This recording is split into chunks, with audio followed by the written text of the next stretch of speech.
वक्त के साथ साथ परिंदे भी अपना आशियाना छोड़ के कहीं और नया एक आशियाना बना लेते हैं।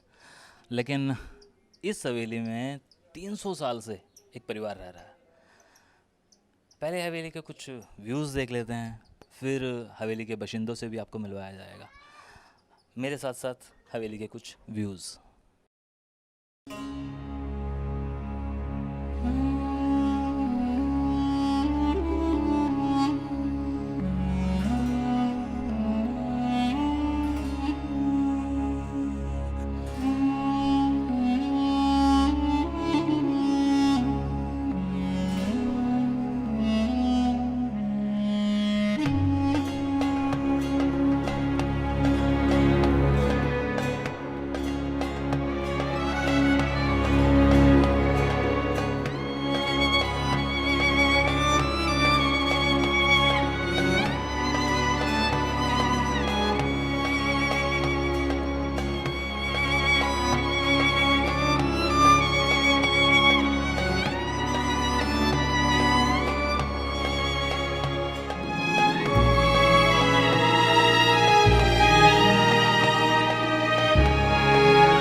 जाहिर सी बात है, हवेली को देखने के बाद आपके जहन में बड़े सारे सवाल आए होंगे। मेरे जहन में भी आए थे और आखिरकार मैंने अपने सवालों के जवाब ढूंढ लिए।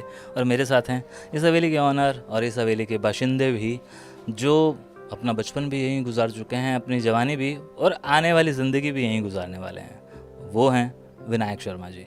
विनायक जी, हमने यहाँ आके जब ये सब चीज़ें देखी तो एक ही नाम सामने आया कि विनायक जी बुला सकते हैं। तो आप यहाँ के मालिक हैं, तो इस मलकियत के आपकी उम्र में जब आप बचपन में आपने देखा तो कौन थे इसके मालिक असली? एक्चुअली ऐसा है जी कि अभी हमारे फादर साहब हैं अप्रोक्सीमेटली 80 इयर्स ओके के हैं, और हमारे दादाजी जो थे जोशी नीलकंठ जी, वो हम उनके पास खेले हैं, बचपन हमारा बीता है वहाँ पे। तो हमने यही सवाल जो आपने हमारे से किया, हमने उनसे कई बार पूछा कि आप इस हवेली के बारे में जहाँ हम रह रहे हैं ये किसने बनाई। इस बारे में हमने कई बार उनसे बातचीत की, लेकिन उनसे भी यही जवाब मिला। वो हमें बताते थे कि हमारे जो फादर साहब थे उनके, हमारे परदादा जी, वो बताते थे कि जब हमने होश संभाला उन्होंने, तब से हम इसको एज इट इज़ देख रहे हैं। थोड़ा बहुत रेनोवेट, कोई दीवार गिर गई, कोई कड़ी टूट गई, क्योंकि यहाँ पे लेंटर नहीं है। जो भी बना हुआ है वो प्राचीनतम उसी मटेरियल से है। और मोस्टली जो इसके बीच में सबसे बड़ी बात है कि कहीं पे भी लेंटर का, सरिये का, बजरी का कहीं भी कोई इस्तेमाल नहीं किया गया है। इसमें पुराने टाइम में एक डाट बोलते थे। ये जो आप देख रहे हैं ये सभी डाट हैं। डाट मीन्स जो ईंटें थी उस टाइम पे छोटी, उनको आपस में एक फंसाया जाता था सिस्टमेटिकली वे से, जिसको फंसा के एक लेंटर का रूप, एक हम जिस टाइप से आज क्रिएटिव रखते हैं कि हमने यहाँ मोल्ड करना है इसको, उस टाइप से किया जाता था। तो हमें यही बताते थे कि उन्होंने अपने फादर साहब से पूछा था, हमारे दादाजी ने, वो यही बता रहे थे कि जब उन्होंने होश संभाला उस टाइम से ये हवेली ऐसी देख रहे हैं। इसे हम जल्ले वाली हवेली बोलते हैं। अच्छा, जल्ले वाली। ये जल्ले वाली हम क्यों बोलते हैं? जल्ले वाली हवेली के बारे में ऐसी मान्यता है कि पंजाब में जल्ला नाम का एक गांव है। ये कौन सी डिस्ट्रिक्ट में? ये सरहंद में पड़ता है, फतेहगढ़ साहब में सरहंद में पड़ता है।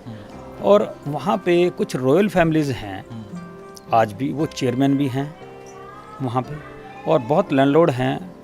पॉलिटिकल दायरा जो है उनका बहुत अच्छा है, बहुत रेपुटेड आदमी हैं। तो ये बताते हैं जो लोग हमारे पास आते हैं कि ऐसी ही हवेली जल्ले के बीच में भी बिल्कुल सेम ऐसी है, तभी इसे कोई जल्ले वाली हवेली बोलते हैं। अब इस बारे में हमें कुछ क्लियर नहीं है कि ये हवेली वहाँ वालों ने बनवाई या वहाँ से कोई मिस्त्री ऐसे आए जो यहाँ पे मतलब ऐसे क्रिएट किया, लेकिन सिमिलरिटी है। जो लोग आते हैं आज भी वो यही कहते हैं कि भाई ये हवेली जो इस टाइप की है, ये हमने सेम ऐसी हवेली हमारे गांव में चेयरमैन साहब की, चेयरमैन नरपेंद्र सिंह जी नाम है उनका, सरहंद में ठीक है, जल्ला गांव है। तो हमारी जो ये पहचान है, आइडेंटिटी है, वो जल्ले वाली हवेली के नाम से है। पुराने बाज़ार में आप लेटर डाल देते हैं जल्ले वाली हवेली, तो यहाँ आके दे जाएगा। हमारे यहाँ पे अराउंड 50 से ज़्यादा कमरे हैं। काफ़ी रूम्स बंद पड़े हैं जो अंदर ही अंदर साथ साथ हैं। 7 रूम्स एक साथ में हैं, कवर्ड हैं। अब ये हमें इस बारे में नहीं पता कि उस समय के लिए घुड़साल होती थी, अस्तबल होते थे, या वो किस पर्पज़ से बनाए गए थे। इस बारे में हम अभी कुछ नहीं कह सकते इस बारे में। मैंने कमरे देखे, मैं अंदर नहीं गया क्योंकि हर कमरे में कोई ना कोई रह रहा है। हाँ जी, मुझे ठीक नहीं लगा कि अंदर जाऊं मैं। लेकिन एक सवाल ज़रूर जगा कि एक हवेली 50 से 60 कमरे, कितने परिवार होंगे अंदर? इसमें कम से कम भी 40 से ज़्यादा परिवार हैं जी। रूम्स भी आपको मतलब एक्यूरेसी नहीं है भाई 50 हैं, तो मे बी पॉसिबल ज़्यादा हो सकते हैं। एक परिवार के पास 2 रूम्स भी हैं, कोई एक रूम्स में रह रहा है। एवरेजली जो है यहाँ 40 परिवार रहते हैं। और इस हवेली का एक इतिहास रहा है। आज के समय में तो ये सोच लेते हैं कोई लेबर कैटेगरी के हैं या कोई छोटे शॉपकीपर्स हैं, लेकिन एक समय ऐसा रहा है कि यहाँ पे जो आज के समय में हमारे यहाँ के रेप्यूटेड लैंडलॉर्ड फैमिलीज़ हैं वो हमारे यहाँ पे रह के गई है। कुछ रेंट पे क्या, उस समय तो भाईचारे वाली बात थी, रेंट वाला कोई ऐसा नहीं था। आज भी यहाँ पे कोई रेंट नहीं है।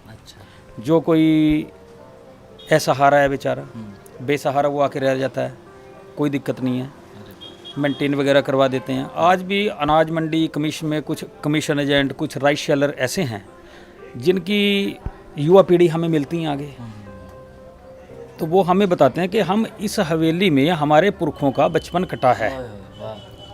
मतलब यहाँ से सबसे बड़ी बात है कि कोई मिस हैपनिंग नहीं आज तक हुई, किसी को कोई चोट लगी हो। जितना पुराना हो गया है ये, इस प्राचीनता को लेके ये भी नहीं है कभी कि कोई छत गिर गई है, कोई दब गया है नीचे। तो आज भी वो लोग बताते हैं कि जो हमारे पूर्वज यहाँ पे आए उस समय पे रहे, आपके बुजुर्गों ने आश्रय दिया, तो आज के समय में भी वो इस चीज़ के एहसानमंद हैं कि हमारा बचपन यहाँ पे बीता है। बहुत बड़ी बात है। और जो लोग यहाँ पे रहे हैं फैमिलीज़, वो मोस्टली अप्रोक्सीमेटली 8 ईयर्स के होके एक्सपायर हो चुके हैं। आज भी उनके राइस शेलर्स हैं, कमीशन एजेंट्स हैं, आड़त की दुकानें हैं, फैक्ट्रीज़ हैं। तो वो हमें ऐसा बताते हैं कि आप लोग नहीं जानते, हम जानते हैं।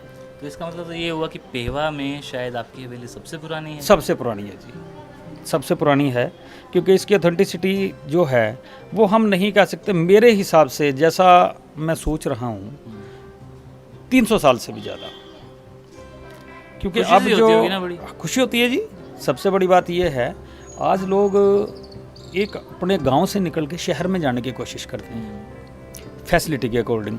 मेरा बच्चा शहर में पढ़ेगा। हमारे यहाँ से भी जो थे वो मॉडल टाउन चले गए, सेक्टर्स नहीं हैं यहाँ पे, सेक्टरों में चले गए। लेकिन हमारे लिए ये एक बहुत बड़ी हमारे लिए फ़ख्र की बात है, आज तक जब तक हमारा परिवार है, ये सारा परिवार हमारा एक ही इसी हवेली में है। हमने रेनोवेट किया है उस पोर्शन को अपने हिसाब से, कहीं पे लेंटर डाल लिया है, तो अपने हिसाब से सुविधा का। लेकिन आज भी हमारा परिवार इसी में रह रहा है। हमारे लिए फ़ख्र की बात है ये। आज तक किसी ने बाहर जाने की कोशिश नहीं की। आज भी लोग आते रहते हैं रहने के लिए।